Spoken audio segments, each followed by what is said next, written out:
Hey guys, another video for our vending machines and cool gadgets in Japan playlist. I was visiting my friend's Juku. While I was talking to him, I noticed this kid using this thing. Most students in Japan, school students in Japan, use pencils and erasers rather than pens. And the erasers obviously leave that little bit of rubber on the desk, which they're very careful about cleaning up rather than just flicking on the floor. And this kid actually had this little vacuum cleaner.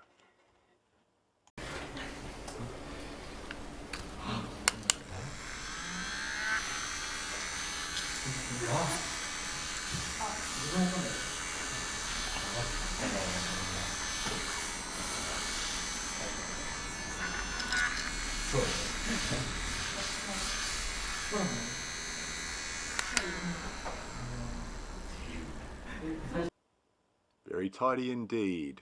More videos coming soon.